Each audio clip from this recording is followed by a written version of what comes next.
Good day everyone. Today I am going to introduce a ultimate weapon to protect your deposit and finance to prevent the potential financial loss, okay, which is called two things. One is to sign subject to finance, all right, with the agent. The other is to obtain a formal pre-approval from the bank or lender. All right, so let's explain the subject to finance first. So if you're going to auction, the property contract become unconditional straight away. So there's no condition you can negotiate. However, if you go through a private sales, which is more popular today, you can negotiate a term called subject to finance written within your section 32 or within your contract. So we will say we're selling to you at this price subject to finance, usually 14 days subject to finance. It can be shorter or longer, okay? You only need to put down $2,000 deposit, right? And or 10% deposit. Some vendor want you to show some courtesy. So within that 14 days, if your finance were not formally approved or unconditionally approved, then you'll be able to get a 10% back or $2,000 back without any financial loss and stress, right? To win more time, I would advise you to get a formal pre-approval before you sign the subject to finance, because by that time you don't have to go through the whole process and question again. All you need to do is provide your most updated income, either tax return or payslip, and most updated savings. And the last thing the bank would do is usually just to value the property to see if the value match the contract price to avoid any shortfall that you need to come up with. All right. Another thing about subject to finance is, I don't know why a lot of agents and solicitors conveyancer didn't mention this. The worst thing can happen to a client is lose the 10% deposit if their finance is not ready or if the market change in that short period of time. So what I mean is that in Victoria, for example, there's a 14 days grace period, right? If you haven't settled on the day you agreed to, the vendor is obligated to give you another 14 days minimum, right? That's called recession notice, which means the vendor has the right to take the 10% deposit away from you, all right? However, each day you will need to pay a penalty at 12 to 14% in Victoria.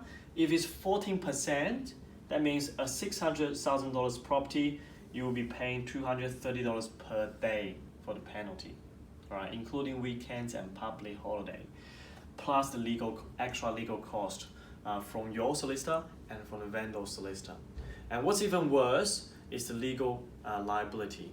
Let's say you purchase a property for $600,000, the vendor resold it in the market, if you couldn't settle it, for $580,000. So that $20,000 lost of the vendor could be potentially your liability.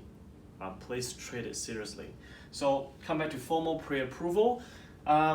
Look, let's get more and be serious. So a lot of clients tell me, I got a pre-approval, show me the paper, and they will say, oh, my lender or my broker or my banker tell me, he says, she says, you have to get things on paper. You actually went through a process once. Look, I do understand a lot of banks are a bit reluctant, and the bankers or brokers are reluctant to give the pre-approval because that will take them a lot of time, and then the clients might not necessarily come back to them when they get the property. Or the clients may shop around, or the clients might not buy in 12 months. So usually a pre-approval will last for 3 to 6 months, right? All right.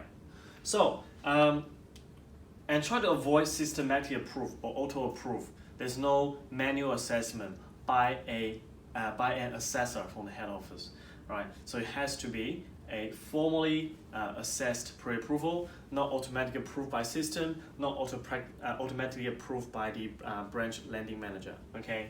So understand your condition, because all the pre-approval will come up with a list of conditions.